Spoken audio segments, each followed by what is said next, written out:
Hace unas cuantas semanas, uno de esos jueves le tocó a Emilio compartir.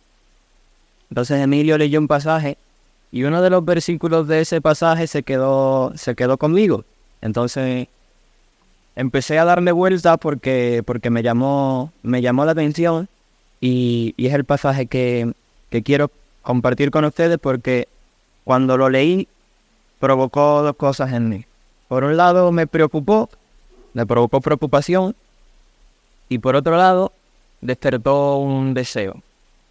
Por lo menos yo espero a que este versículo también despierte en vosotros un deseo, ¿vale?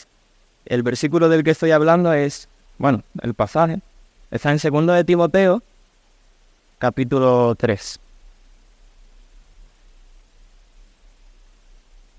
2 de Timoteo, capítulo 3, y vamos a leer desde el versículo 1 hasta el 5. Entonces, ¿qué nos encontramos aquí? Nos encontramos a Pablo diciendo cómo van a ser las características de los hombres en los últimos tiempos.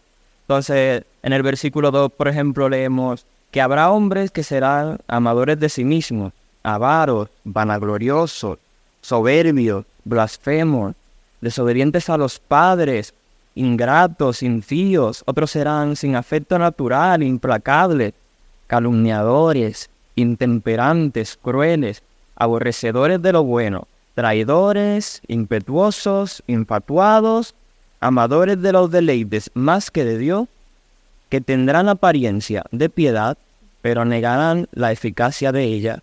A esto entonces, de toda esta lista, si tuvierais que decir, ¿y cuál de toda esa lista te parece peor? ¿Cuál de todos ellos sube como el más preocupante? Pues para mí era el del versículo 5, que en los últimos tiempos habrían personas que tendrían apariencia de piedad, pero negarían la eficacia de ella. ¿Y eso qué significa? Pues eso, el problema que trae es que igual ahora en nuestros tiempos, en los últimos tiempos, nosotros podríamos estar viviendo vidas que sean aparentes, pero que no sean reales. Vidas en las que no se puede ver reflejado el poder de Dios. Y yo digo poder porque esa palabra que aquí la Reina Valera traduce como eficacia, en otros muchos textos se traduce como poder. De hecho, otra versión lo traduce así, que serán personas que teniendo apariencia de piedad o de religión, pero niegan su poder. Así que esa es la preocupación. ¿Y qué pasa con mi vida? Mi vida muestra la eficacia, mi vida muestra la verdad, mi vida muestra el poder de Dios. O por el contrario, realmente mi vida niega todo esto. Cuando hablo aquí de poder, lo que viene a significar es tener la capacidad de, ser capaz de, tener como la fuerza de. Así que me gustaría daros dos ejemplos que están en los extremos opuestos. Por un lado va a ser un ejemplo positivo y otro negativo. Así que me gustaría que me acompañarais a Primera de Tesalonicenses. Primera de Tesalonicenses, capítulo 1. Porque aquí vamos a encontrar, pues, la carta de Pablo a los tesalonicenses. Pablo estuvo allí predicando una serie de domingos en la iglesia, pero algunos se levantaron contra él. Entonces Pablo tuvo que salir corriendo de allí, básicamente. Entonces Pablo escribe esa carta porque él le cuenta cómo envió a Timoteo porque les extrañaba mucho y estaba preocupado por ellos. Entonces Timoteo vuelve y le da a Pablo, mira, eso es lo que está pasando en la iglesia. Entonces Pablo les escribe y les va a decir cuánto los extraña, cómo él envió a Timoteo. Pero en este pasaje él les va a hablar acerca del ejemplo de los tesalonicenses. Y él le va a decir a partir del versículo 7. De tal manera que habéis sido ejemplo a todos los de Macedonia y Acaya que han creído. Porque partiendo de vosotros ha sido divulgada la palabra del Señor. No solo en Macedonia y Acaya, sino que también en todo lugar vuestra fe en Dios se ha extendido. De modo que nosotros no tenemos necesidad de hablar nada, porque es que ellos mismos cuentan de nosotros la manera en que nos recibisteis y cómo os convertisteis de los ídolos a Dios para servir al Dios vivo y verdadero y esperar de los cielos a su Hijo, al cual resucitó de los muertos, a Jesús, quien nos libra de la ira venidera. ¿Veis? Esto es un ejemplo de gente que es claro, es evidente. El poder de Dios está en esa gente, está en los tesalonicenses. ¿Por qué? Pues mira, ellos han sido ejemplos. Fíjate, si han sido ejemplos que personas de otras ciudades están conociendo la palabra del Señor. Y cuando Pablo llega a esas ciudades, es que Pablo casi que ni tiene que decir, no, pero tú eres Pablo y Timoteo y Silas, los que estuvieron en Tesalónica, aquellos que creyeron en ti. Eso es un ejemplo. Esas son personas que se convirtieron de los ídolos a Dios para servir al Dios vivo y verdadero, y sus vidas son un ejemplo de ello. Por otro lado, el ejemplo negativo lo podríamos ver en Apocalipsis capítulo 1.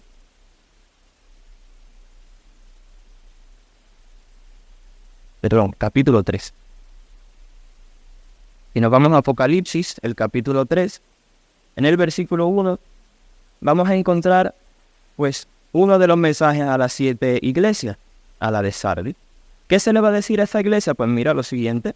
Escribe al ángel de la iglesia en Sardis, el que tiene los 7 espíritus de Dios y las 7 estrellas, dice eso. Yo conozco tus obras, que tienes nombre de que vives y estás muerto. ¿Ves? Eso es el ejemplo contrario. Tú tienes el nombre de que vives, tienes toda la apariencia, pero la realidad, tu interior, está muerto. Así que la pregunta que yo me hacía y la pregunta que te hago a ti es, ¿cómo está tu vida ahora mismo? ¿A qué se parece más? Y yo sé que he puesto dos ejemplos muy a lo extremo y probablemente ni tú y yo seamos como los tesalonicenses, que otra gente en otras ciudades esté conociendo de la palabra del Señor por nosotros, y tampoco probablemente estén muertos, porque nosotros sabemos que si creemos en Cristo Jesús, estamos muertos a la carne, pero vivos para Dios. Pero como te decía, este versículo no solo despertaba en mi preocupación, también despertaba un deseo. ¿Un deseo de qué? Un deseo de que mi vida mostrase más, de que fuese más evidente el poder de Dios. Y yo te pregunto, ¿no te surge a ti ese deseo? De que tu vida sea ejemplo como los tesalonicenses, de que tú no seas solamente apariencia externa, sino que dentro de ti haya vida abundante. ¿Tú quieres mostrar con tu vida el poder de Dios? Te pregunto. Pues bien, vamos entonces a usar la palabra y ver qué es lo que Dios nos dice. ¿Qué nos dice Dios acerca del mismo? ¿Qué nos dice Dios acerca de su poder? ¿Qué nos dice Dios acerca de cómo nosotros tenemos ese poder? Y yo creo que la primera lección ya la hemos visto. Y en la segunda, que nosotros, los seres humanos, a lo sumo, como mucho, a lo más que nosotros podemos aspirar por nuestras propias fuerzas en la vida cristiana, es tener una apariencia externa. ¿Y por qué? Porque nosotros, de forma natural, lo que vamos a hacer siempre es negar la eficacia. Nosotros no tenemos la capacidad, nosotros no tenemos la fuerza, nosotros no tenemos el poder para vivir, por ejemplo, mostrando el fruto del Espíritu Santo. Tú y yo no tenemos capacidad ni tenemos poder para vivir con gozo, con paz, con paciencia, con fe, con mansedumbre. No tenemos ese poder, no tenemos capacidad para producir eso en nuestra vida. Ahora, eso somos nosotros. ¿Pero qué nos dice la Biblia acerca de Dios?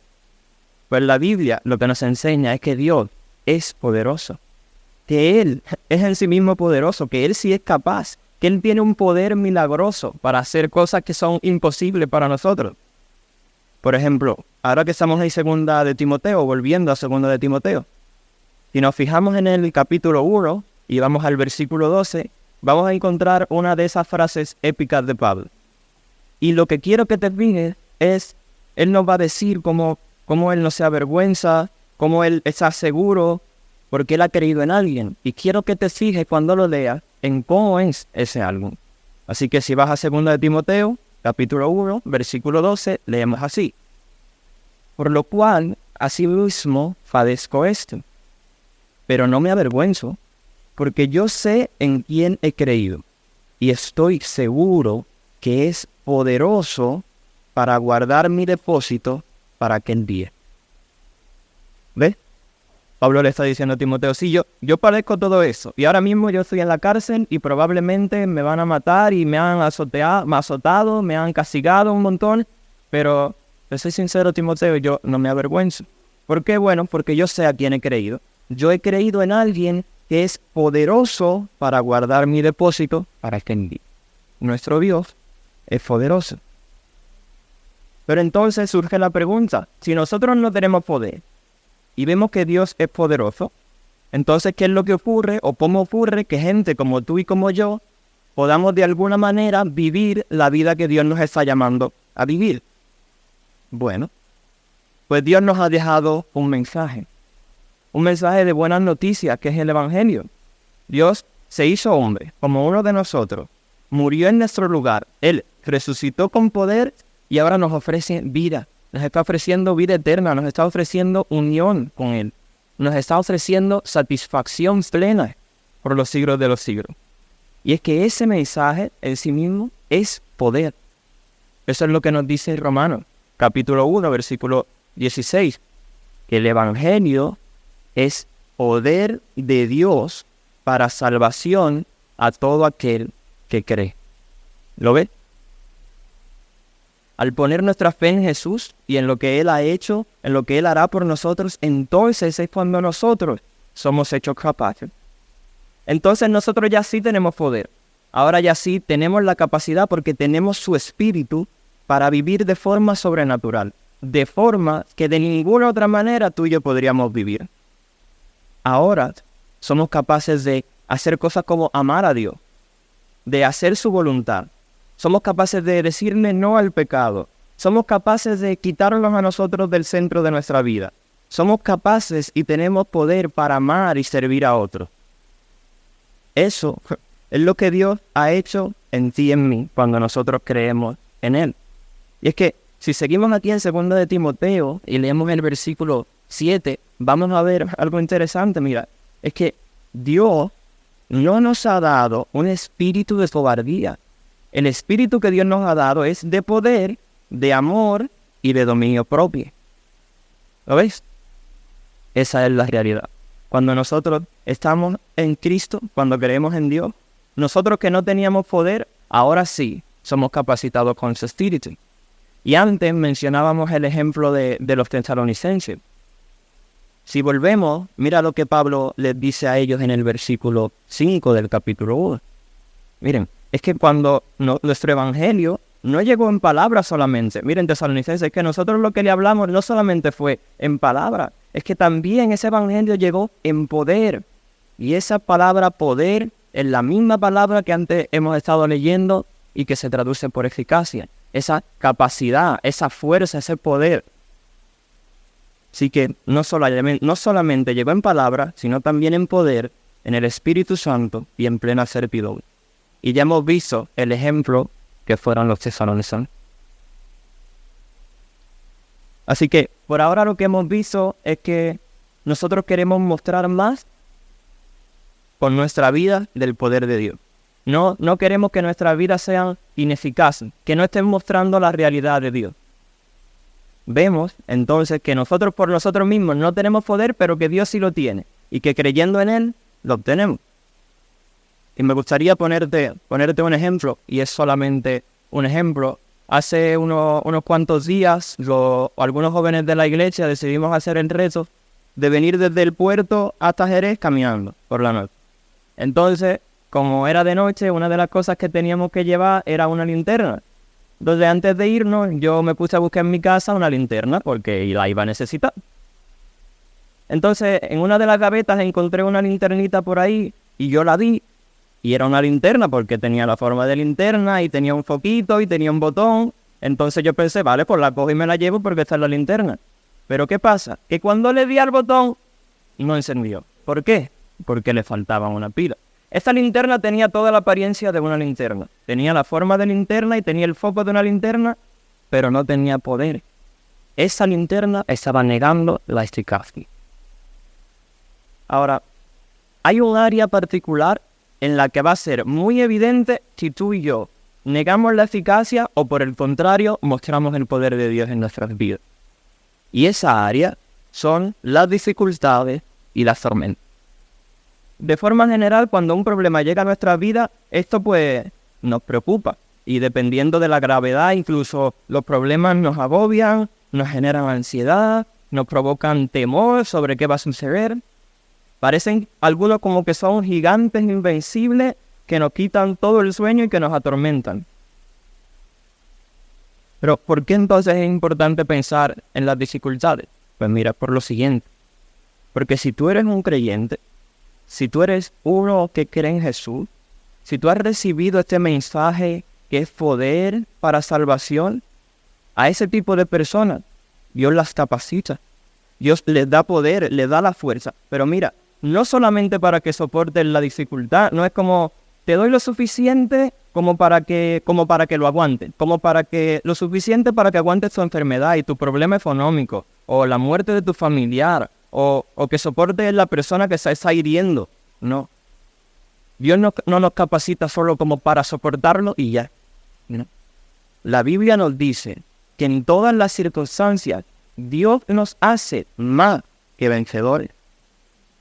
En Cristo, tú y yo, que no tenemos ningún tipo de poder o capacidad por nosotros mismos, somos más que vencedores en todas las situaciones que nos ponga la vida. Entonces te pregunto, y me pregunto a mí, ¿es así como tú estás viviendo ahora? ¿Están nuestras vidas mostrando el poder de Dios, ese que Él nos da en medio de los problemas? ¿Somos nosotros más que vencedores? Porque es que eso es lo que la Biblia nos dice. Vente conmigo a Romanos capítulo 8.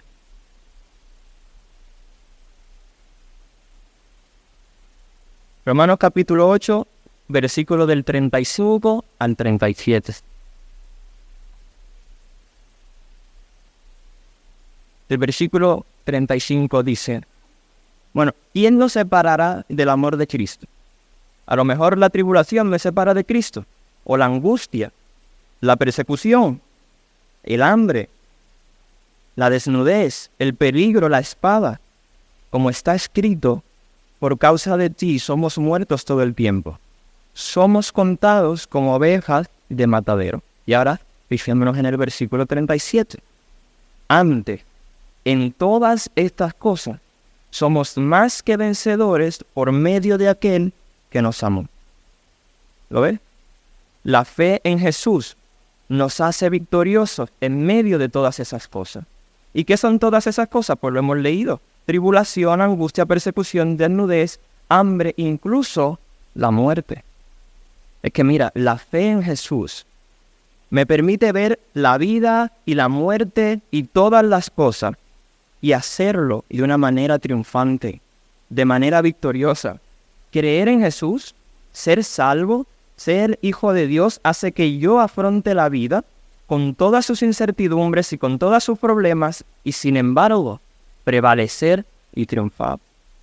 Alguien dijo que el cristianismo te permite vivir y dominar la vida en lugar de que ella nos domine a nosotros. Ahora, quiero que note algo conmigo. Quiero que veamos un caso clínico de lo que es tener apariencia, pero negar la eficacia de ella. Y lo que me gustaría hablar es de una filosofía, del estoicismo. Un estoico te va a decir que la manera en la que tú tienes que soportar las dificultades es con una fuerte disciplina sobre ti mismo. Un estoico te diría, mira, la vida vendrá y nos atacará, y nos sacudirá y nos va a golpear. Pero mira, el gran arte de vivir es mantenerse firme. Hay que erguir los hombros, hay que echarle valor, tener coraje y decir, voy a ser un hombre, yo voy a aguantar eso. Pero el estoicismo no es cristianismo. El estoicismo va de resignarse, de soportarlo, de aguantarlo. El estoicismo es una visión negativa. Ahora, déjame ponerte este ejemplo. Antes leíamos de Pablo hablándole a los tesalonicenses. Antes de llegar a esa ciudad, Pablo estaba en una cárcel con Silas. Y él estaba privado de su libertad. Él estaba metido en la celda más profunda, con poca luz solar, con poca higiene, sin comida, sin agua. Eso era claramente una dificultad. Entonces, en un mundo hipotético, igual, Pablo el estoico te diría, no, yo esto lo aguanto. Yo soy un hombre, yo me voy a aguantar, yo me niego a que esta vención me venza. Pero lo que hace Pablo el cristiano es algo que tienes que notar. No te lo pierdas porque es algo increíble. Lo que hace Pablo el cristiano en esa cárcel, lo que Pablo el cristiano hace esa noche, habiendo sido azotado y encarcelado de forma injusta, es algo que jamás Pablo el estoico va a poder hacer. Porque esa noche, la Biblia nos dice, orando, Pablo y Silas cantaban himnos a Dios y los presos los oían. Y este es el tipo de cosas que un estoico jamás podrá hacer. Si él podrá aguantar, él podrá soportar y ser un hombre, sí, pero nunca va a cantar. Nunca va a ser más que vencedor en medio de su dificultad. Solo aquel que ha sido capacitado por Dios, solo aquel que cree en ese evangelio que es poder, hace ese tipo de cosas, como cantar a Dios en medio de su dificultad.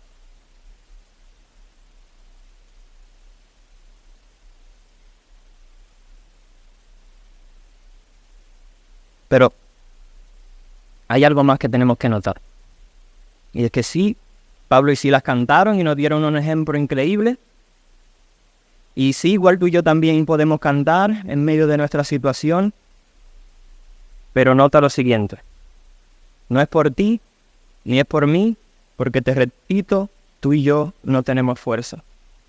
Si vamos al Romanos 8, el versículo 37, y lo leemos nuevamente, date cuenta de lo siguiente. En todas estas cosas, nosotros somos más que vencedores, pero lo somos por medio de aquel que nos amó. ¿Lo ves? Es por medio de Jesús.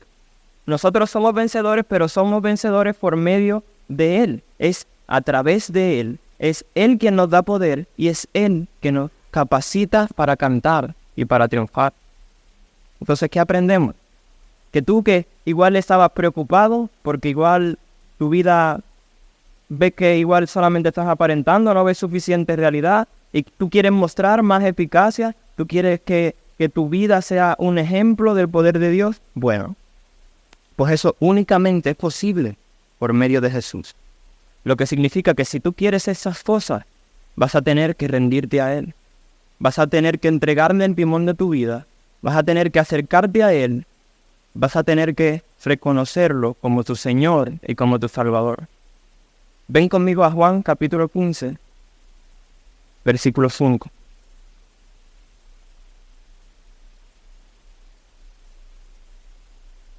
Jesús dice lo siguiente. Juan 15, 5. Yo soy la vid, vosotros los pámpanos, el que permanece en mí y yo en él, éste lleva mucho fruto, porque separados de mí, nada podéis hacer. Separados de Jesús, tú y yo vamos a ser como el estoico, que igual soportamos, pero que jamás vamos a cantar, porque sin Jesús nada podemos hacer. Y otra vez ese podemos, ese que ahora es un verbo, pero tiene la misma raíz de esa capacidad, de ese poder que Dios nos da. Jesús es nuestra gran necesidad. Estar cerca de Jesús, permanecer en Él, es nuestra gran necesidad. Nosotros decíamos que queríamos vidas donde fuese claro, que se viera el poder de Dios, que se viera sus atributos, queríamos llevar fruto. Bueno, pues esta es la clave de todo, porque Jesús lo dice. El que permanece en Él, ese lleva mucho fruto. Así que no es por ti, no es por mí, ni por Pablo, ni por Silas, es solo por medio de Jesús. Así que te pregunto y me pregunto yo, ¿cómo está tu vida? ¿Estás dando fruto? ¿Estás siendo de ejemplo en testimonio como los tesalonicenses? ¿O estás negando la eficacia? Igual, Dicen, mira, yo aquí veo cosas como que no me veo con tanta capacidad, no me veo que estoy venciendo, no me veo que estoy siendo victorioso. Si eso es así, entonces pregúntate, ¿cuán cerca de Jesús está? ¿Vas pegadito a Él o lo estás siguiendo de lejos? Porque lo hemos visto, Dios es poderoso, su evangelio es poder, Él nos ha dado un espíritu de poder, Él nos capacita. Porque sí, tú y yo igual no lo tenemos ese poder, pero es que hay uno que sí lo tiene y hay uno que nos lo ofrece. Jesús nos ofrece su poder y nos invita y nos dice, ¿estás cansado? Ven, que yo te daré descanso. ¿Tienes sed? Ven, acércate, que yo te daré de beber. ¿Tienes hambre? Ven, aliméntate de mi palabra, de mi verdad. Ven, pero tenemos que ir, tenemos que acercarnos a Él. De lo contrario, vamos a negar la eficacia. Para finalizar, me gustaría mencionar un peligro, algo a tener en cuenta, porque puede llevarnos a alejarnos de Jesús, a dejar de estar cerca de Él, a dejar de estar dependiendo de Él. Y ese peligro son las distracciones. Cuando tú y yo nos distraemos, lo que ocurre es un cambio en el objeto de nuestra atención. Si antes yo estaba prestando atención a una cosa, pues ahora le doy la atención a otra cosa. Por ejemplo, si estamos en una clase y yo estoy atendiendo al profesor, pero de repente el que está a mi lado me empieza a hablar, pues yo dejo de atender al profesor y ahora le hago caso al que me está hablando a mi lado. O por ejemplo, si estoy en clase y el profesor está hablando, pero me aburre lo que dice, entonces yo pongo mi mente por ahí y me dejo de centrar en el profesor y me centro en mi pensamiento. Y el peligro de distraerse, de descentrarse en la vida cristiana, es que nosotros dejamos de estar mirando a Jesús para ponernos a mirar otra cosa. Y eso, no importa la situación, no importa si es buena o si es mala, nunca va a ser beneficioso. ¿Y por qué? Lo hemos visto. Porque separados de Él, tú y yo no podemos hacer nada. Ahora, siguiendo el hilo de las dificultades, me gustaría ponerte dos ejemplos rápidos. Son dos ejemplos que ya hemos visto en las 2 semanas anteriores, los últimos 2 domingos. Uno es el caso de Pedro y Jesús en la tormenta. Y otro, el de Esteban, cuando estaba siendo apedreado. Entonces, en ambas escenas coinciden 3 elementos. Hay un individuo, en un caso es Pedro, en otro es Esteban. Hay una tormenta, una dificultad, y está Jesús. Así que la pregunta es esta: ¿qué pasa cuando ellos miran a Jesús y qué pasa cuando ellos dejan de mirar a Jesús? Por ejemplo, en el caso de Pedro, los discípulos están en el mar en medio de una tormenta, Jesús se acerca y les dice que no teman, que es Él. Entonces Pedro le dice a Jesús, Señor, manda a que yo vaya. Así que Jesús le responde, ven. Entonces Pedro empieza a bajar y a caminar sobre las aguas y a dirigirse a Jesús. Y entonces leemos lo siguiente en Mateo 14, versículo 30.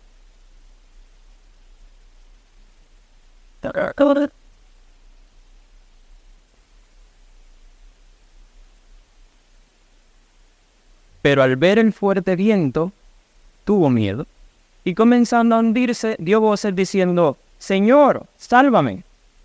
Entonces, esta es la pregunta que te hago. ¿En qué momento Pedro se hunde? ¿Cuándo se hundió? Pedro se hundió cuando miró el fuerte viento. De repente Pedro vio que estaba rodeado de una tormenta en medio del mar y que hay olas por aquí, hay olas por allá, está todo mojado, el viento es muy fuerte. Y entonces Pedro dejó de ver a Jesús. De alguna forma, Pedro creyó que esos fuertes vientos eran más fuertes que aquel que le dio la orden para ir hacia él. Pedro dejó de mirar a Jesús, miró al viento y se hundió. Y es que sí, cuando nos distraemos, cuando nos centramos en otra cosa que no sea la roca firme, que no sea la voz que nos está llamando y nos dice ven, eso directamente nos llevará al temor y a hundirnos. Ahora veamos el otro ejemplo. Veamos el caso de Esteban. ¿Tú recuerdas la historia? Esteban estaba siendo usado por Dios en medio del pueblo de Israel, pero algunos de las sinagogas se ponen en contra de él y al final lo terminan apedreando. Eso claramente es una tormenta. Pero en medio de todo eso, ¿dónde está la vista de Esteban? ¿Será en las piedras que le están tirando, en la gente que lo está acusando? ¿Dónde está su vista? Pues míralo en Hechos 7:55. Si quieres te lo leo. Esteban, pues no lo sé. ¿Me lo puedes poner, Pablo, por favor? Hechos 7:55. Mira. Pero Esteban, lleno del Espíritu Santo, puestos los ojos en el cielo, vio la gloria de Dios y a Jesús que estaba a la diestra de Dios. ¿Ves? Esteban, al contrario que en el caso de Pedro, tenía sus ojos puestos en los cielos. Esteban estaba viendo a Jesús. ¿Y qué conclusión sacamos de eso? Pues mira, que mantener nuestros ojos puestos en Jesús, en medio de la tormenta, que estar mirándolo a Él, eso nos capacita y nos da poder y nos permite a nosotros ser capaces, ser más que vencedores. Y alguno me dirá, Joel, pero yo creo que tú realmente no te has leído la historia de Esteban bien, porque como tú leerás más para adelante, a Esteban al final lo matan. Y eso no es vencer, porque tú dijiste el caso de Pablo y de Silas, que sí, que estaban en la cárcel y milagrosamente, ¡pum!, fueron liberados. Eso es vencer milagrosamente, pero a Esteban lo mataron. Eso no es vencer. Pues mira, déjame contarte de uno, de Jesús, que como a Esteban, también lo mataron injustamente. ¿Y fue su muerte victoriosa? Que sí lo fue. Fue tal su victoria que lo imposible fue hecho posible. Que hombres como tú y que como yo y que como Esteban, que por nosotros mismos éramos débiles e incapaces, ahora tenemos poder. Ahora hemos sido transformados y hemos sido hechos hijos. Ahora, por medio de Jesús, en dependencia de Él, podemos vivir de la manera en que Dios quiere que vivamos. Así que te animo a que te acerques a aquel que venció con su muerte en la cruz.